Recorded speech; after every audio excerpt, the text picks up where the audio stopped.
Viewers welcome back on programme. So viewers and वाले section में गलबात करन जा रहे हैं कि RSS वालों 2024 ਦੀਆਂ ਚੋਣਾਂ ਜਿੱਤਣ ਲਈ ਹਿੰਦੂਤਵੀ ਜਿਹੜਾ ਕਾਰਡ ਹੈ ਉਹ ਪੂਰੇ ਜ਼ੋਰ ਸ਼ੋਰ ਨਾਲ ਖੇਡਿਆ ਜਾ ਰਿਹਾ ਹੈ। ਹੁਣ ਮੋਦੀ ਨੂੰ ਜਨਵਰੀ ਵਿੱਚ ਅਯੋਧਿਆ ਵਿੱਚ ਮੁਕੰਮਲ ਹੋਏ ਰਾਮ ਮੰਦਿਰ ਵਿੱਚ ਮੂਰਤੀਆਂ ਸਥਾਪਿਤ ਕਰਨ ਲਈ ਜਿਹੜਾ ਸੱਦਾ ਪੱਤਰ ਦਿੱਤਾ ਗਿਆ ਹੈ। ਸੋ ਇਸ ਤੇ ਗੱਲਬਾਤ ਕਰਨ ਤੋਂ ਪਹਿਲਾਂ ਅਸੀਂ ਜਿਹੜੇ ਤੁਹਾਡੇ YouTube ਮੈਸੇਜ ਨੇ ਲਾਈਵ ਚੈਟ ਹੈ ਉਹ ਆਪਾਂ ਰੈਕਗਨਾਈਜ਼ ਕਰਨ ਜਾ ਰਹੇ ਹਾਂ ਔਰ ਕਾफ़ी ਸਾਰੇ ਮੈਸੇਜ ਨੇ ਅਸੀਂ ਪਹਿਲਾਂ ਹੀ ਸਭ ਦਾ ਸ਼ੁਕਰੀਆ ਅਦਾ ਕਰ ਦਿੰਦੇ ਹਾਂ। ਔਰ ਖਾਲਸਾ ਦੇਸ਼ ਪੰਜਾਬ ਜੀ ਕਹਿੰਦੇ ਨੇ ਵਾਹਿਗੁਰੂ ਕਿਰਪਾ ਕਰਨ ਦੇਸ਼ ਪੰਜਾਬ ਤੇ ਵਾਹਿਗੁਰੂ ਜੀ।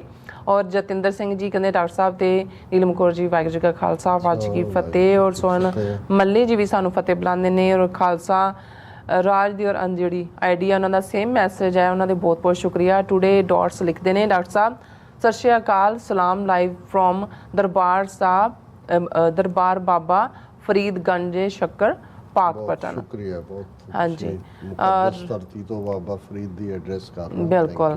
बलविंदर चट्ठा जी भी कहते हैं कि गुरफतेह जी गुरफतेह एंड खालसा वाहिगुरू जी की फतेह। चमकौर धालीवाल कहते मैं अपने घर ਲਈ ਜਦੋਂ ਬਹੁਤ ਹੀ ਮੇਰੇ ਖਿਆਲ ਜਦੋਂ ਕਹਿੰਦੇ ਆਇਆ ਬਹੁਤ ਹੀ ਵਧੀਆ ਪ੍ਰੋਗਰਾਮ ਸਾਰਿਆਂ ਨੂੰ ਗੁਰਫਤਿਹ।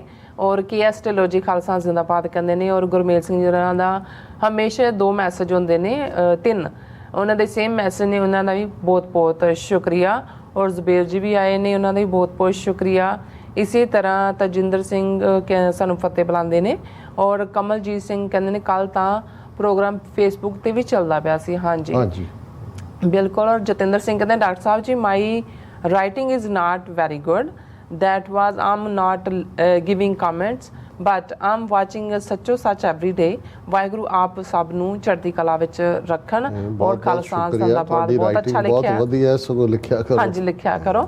ਔਰ ਜ਼ੁਬੈਰ ਜੀ ਕਹਿੰਦੇ ਨੇ ਕਿ ਡਾਕਟਰ ਸਾਹਿਬ ਦਿਲ तोड़न की बात मत किया करो, TV 84 अभी बहुत आगे जाएगा। सिखों का मेन स्ट्रीम मीडिया पर अपना एक चैनल होना चाहिए, जैसे टेलीविज़न का चैनल 2 ਜਾਂ 4 ਜਾਂ 5 ਜਾਂ 7 और ਜਾਂ 9 जी। हाँ जी। सो इसी तरह उन्होंने होर भी काफ़ी मैसेज ने, बहुत बहुत शुक्रिया। एंड इसी तरह गुरमेल सिंह जी कहते हैं we should pray directly to get full sovereignty, not to struggle anymore। फिर उन्होंने कहते हैं God please give us full political power, full sovereignty।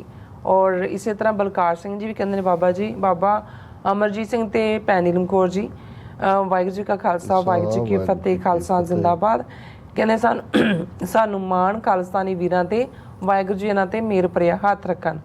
और सिंह गरचा जी भी खालसा जिंदाबाद कहते हैं। और फिर इसी तरह मैसेज है बलकार सिंह जी ਦਾ ਫਿਰ ਉਹਨਾਂ ਦਾ ਕਹਿੰਦੇ ਅਸੀਂ ਉਹਨਾਂ ਸਰਦਾਰਾਂ ਦੇ ਹੀ ਫੈਨ ਆ ਜਿਹੜੇ ਸਰਕਾਰਾਂ ਵੱਲੋਂ ਕਿਤੇ ਬੈਨ ਕੀਤੇ ਹਨ। ਔਰ ਖਾਲਸਾ ਜ਼ਿੰਦਾਬਾਦ ਉਹਨਾਂ ਨੇ ਕਿਹਾ। ਔਰ ਜਸਵੰਤ ਸਿੰਘ ਸਮਰਾ ਜੀ ਹੋਰਾਂ ਦਾ ਹਮੇਸ਼ਾ ਤਰ੍ਹਾਂ ਮੈਸੇਜ ਹੋਈ ਸੇਮ ਹੀ ਹੁੰਦਾ, ਉਹਨਾਂ ਦੇ ਬਹੁਤ ਬਹੁਤ ਸ਼ੁਕਰੀਆ।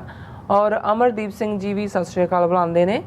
ਔਰ ਇਸੇ ਤਰ੍ਹਾਂ ਸਾਡੇ ਕੋਲ ਮੈਸੇਜ ਆ ਗਿਆ ਇਹ ਪਲੇ ਸਮਰਾ ਜੀ ਦਾ, ਕਹਿੰਦੇ doctor Sahib and sister Neelam Kaur ji Gurfateh. ਖੰਡਾ ਵੀਰ ਜੀ ਬਹੁਤ ਸੱਚੀ ਸੁੱਚੀ ਰੂਹ ਸੀ ਜਿਸ ਦਾ ਅੰਤਮ ਸੰਸਕਾਰ ਪੰਥ ਆਪ ਮਾਂ ਬਾਪ ਬਣ ਕੇ ਕਰੇਗਾ। ਗੁਰੂ ਸਾਹਿਬ ਮਿਹਰ ਕਰਨਗੇ ਅਤੇ ਪੰਥ ਤੇ ਹਮੇਸ਼ਾ ਸੁੱਖ ਮੰਗਦਾ ਹਾਂ ਹਮੇਸ਼ਾ। So nice. ਕੁਲਦੀਪ ਕੌਰ ਜੀ ਵੀ ਫਤਿਹ ਬੁਲਾਉਂਦੇ ਨੇ। ਇਸੇ ਤਰ੍ਹਾਂ ਤੁਸੀਂ ਹੁਣ ਮੇਖਾ ਦੇਖ ਰਹੇ ਹੋ ਬਾਲੀ ਸਿੰਘ ਜੀ ਵੀ ਕਹਿੰਦੇ ਨੇ ਕਿ ਸਿੱਖਸ ਨੂੰ ਹਿੰਦੂ ਦਾ ਗੁਲਾਮ ਹੀ ਅਖੰਡ ਬਣੇਗਾ ਇਹਨਾਂ ਨੇ ਕਿਹਾ ਇਹਨਾਂ ਨੇ। ਸੋ ਜੀਤ ਸੂਰਤੀਆ ਜੀ ਕਹਿੰਦੇ ਨੇ ਅਕਾਲ ਪੁਰਖ ਦੀ ਮਿਹਰ ਹੀ ਹੈ ਕਿ ਅੱਜ ਕੌਮ ਆਜ਼ਾਦੀ ਦੀ ਜੰਗ ਦੁਨੀਆ ਭਰ ਦੇ ਵਿੱਚ ਮਹਾਰਾਜਾ ਰਣਜੀਤ ਸਿੰਘ ਦੇ ਰਾਜ ਦੀਆਂ ਗੱਲਾਂ ਹੁੰਦੀਆਂ ਨੇ। ਸੋ ਇਸੇ ਮੇਰਾ ਖਿਆਲ ਹੈ ਵੀ ਮੈਂ ਘੜੀ ਵੱਲ ਵੀ ਦੇਖ ਰਿਹਾ ਫੇਸਬੁੱਕ ਤੇ। ਅੱਜ ਮੈਂ ਸਿਰਫ ਐਕਨੋਲੋਜੀ ਕਰਾਂਗਾ ਸਾਡੇ ਵੀਰ ਬੌਬ ਸਿੰਘ, ਉਹ ਦੇਖ ਰਹੇ ਨੇ, ਸਭ ਨੂੰ ਉਹਨਾਂ ਨੇ ਫਤਿਹ ਬੁਲਾਈ ਹੈ। ਬਲਵਿੰਦਰ ਸੰਧੂ ਸਿੰਘ, ਹਰਮਿੰਦਰ ਪ੍ਰਭ ਦਿਆਲ ਸਿੰਘ, ਕਮਲ ਸਿੰਘ ਹੋਰਾਂ ਨੇ ਰਿਸ਼ਤਿਆਂ ਦੇ ਉੱਤੇ ਲੰਬੀ ਲਿਖਤ ਲਿਖੀ ਹੈ। ਹਾਂਜੀ ਨੂੰ ਫਿਰ ਅਸੀਂ ਸਾਂਝੇ ਕਰਾਂਗੇ। ਜਗਤਾਰ ਸਿੰਘ ਜੌਲ, ਦੀਪ ਸਿੰਘ, ਗੁਲਾਮ ਨਾ ਰਹੋ ਦੀ ID ਤੋਂ ਸਾਡੇ ਵੀਰ ਨਵਰੂਪ ਸਿੰਘ ਕਹਿੰਦੇ ਨੇ ਗਲਤੀ ਤੇ ਆਪਣੀ ਹੈ, ਇਹ ਨਖਿੱਤਿਆਂ ਤੋਂ ਇਨਸਾਨੀ ਜਜ਼ਬੇ ਭਾਲਦੇ ਆ। ਬਿਲਕੁਲ ਤੁਸੀਂ ਠੀਕ ਕਿਹਾ, ਪਰ ਬਹੁਤ ਵਾਰ ਜਿਹੜੇ ਜਜ਼ਬਾਤੀ ਕੌਮਾਂ ਹੁੰਦੀਆਂ ਨੇ ਉਹ ਇੱਕ ਜਾਂ ਦੂਸਰੇ ਪਾਸੇ ਫਸੀਆਂ ਹੀ ਹੁੰਦੀਆਂ ਨੇ। ਅਸੀਂ ਅਜੇ ਵੀ ਜਦੋਂ ਕੋਈ ਵੀ ਫੈਸਲਾ ਲੈਣ ਦੀ ਗੱਲ ਕਰਦੇ ਤੇ ਜਜ਼ਬਾ ਹੀ ਸਾਡੇ ਤੇ ਹਾਵੀ ਹੁੰਦਾ। ਅਸੀਂ ਇਹਨਾਂ ਕਿਰਤਕਾਰਾਂ ਦੀ ਹਿਸਟਰੀ ਨੂੰ, ਇਹਨਾਂ ਦੇ ਕਿਰਦਾਰ ਨੂੰ ਅੱਖੋਂ ਪਰੋਖੇ ਕਰਦੇ। ਅੱਛਾ। ਔਰ ਜਿਵੇਂ ਤੁਸੀਂ ਟੌਪਿਕ ਦਾ ਜ਼ਿਕਰ ਕੀਤਾ ਸੀਗਾ ਕਿ ਮੋਦੀ ਨੂੰ ਇਹਨਾਂ ਨੇ ਇਨਵਾਈਟ ਕੀਤਾ ਹੈ, ਜਿਹੜਾ ਰਾਮ ਜਨਮ ਭੂਮੀ ਤੀਰਥ ਕਸ਼ੇਤਰਾ ਟਰਸਟ ਹੈ, ਇਕੱਲਾ ਇਨਵਾਈਟ ਹੀ ਨਹੀਂ ਕੀਤਾ। ਉਹਨਾਂ ਨੇ ਕਿਹਾ ਕਿ ਜੀ ਤੂੰ ਦੱਸ ਕਿ ਵੀ ਇਹ ਜਿਹੜਾ ਅਯੁੱਧਿਆ ਮੰਦਿਰ ਹੁਣ ਮੁਕੰਮਲ ਹੋ ਰਿਹਾ ਹੈ ਔਰ ਆਲਮੋਸਟ ਹੋ ਗਿਆ ਹੈ, ਕਿ 15 ਜਨਵਰੀ ਤੋਂ 24 ਜਨਵਰੀ ਤੱਕ ਜਿਹੜੀ ਡੇਟ ਤੈਨੂੰ ਅਵੇਲੇਬਲ ਹੈ, ਤੂੰ ਆ ਉਦਘਾਟਨ ਮੂਰਤੀਆਂ ਸਥਾਪਿਤ ਕਰਨੀਆਂ ਨੇ। ਔਰ 10,000 ਹੋਰ ਲੋਕਾਂ ਨੂੰ ਇਨਵਾਈਟ ਕੀਤਾ ਗਿਆ ਹੈ ਇਸ ਦੇ ਲਈ, ਲੇਕਿਨ ਡੇਟ ਉਹੀ ਹੋਏਗੀ ਜਿੱਦਣ ਮੋਦੀ ਅਵੇਲੇਬਲ ਹੋਏਗਾ। ਸੋ ਜ਼ਾਹਰ ਹੈ ਕਿ ਮੋਦੀ ਨੇ ਹੀ, ਤੁਸੀਂ ਦੇਖੋ ਵੀ 5 ਅਗਸਤ 2019 ਨੂੰ ਜਦੋਂ ਇਹਨਾਂ ਨੇ ਕਸ਼ਮੀਰ ਦਾ ਆਰਟੀਕਲ 370-35A ਖਤਮ ਕੀਤਾ, ਤੇ ਐਨ ਜਦੋਂ ਉਹਦੀ ਸਾਲਾਨਾ ਦਿਨ ਸੀ, ਔਰ ਉਦੋਂ ਹੀ ਉਹਨਾਂ ਨੇ ਜਿਹੜਾ ਰਾਮ ਮੰਦਿਰ ਦਾ ਫਾਊਂਡੇਸ਼ਨ ਸਟੋਨ ਰੱਖਣ ਦਾ ਬਣਾਇਆ, ਜਿਹੜਾ ਪਹਿਲਾਂ ਵੀ ਰੱਖਿਆ ਹੋਇਆ, ਉਹ ਵੀ ਮੋਦੀ ਨੂੰ ਧੋਤੀ ਬੰਨ੍ਹ ਕੇ ਔਰ ਪੂਰਾ ਖੁਦ ਭਗਵਾਨ ਰਾਮ, ਬਹੁਤੇ ਕਹਿਣੇ ਰਾਮ ਜੀ ਦਾ ਮੰਦਿਰ ਬਣ ਰਿਹਾ ਕਿ ਮੋਦੀ ਭਗਵਾਨ ਦਾ ਬਣ ਰਿਹਾ।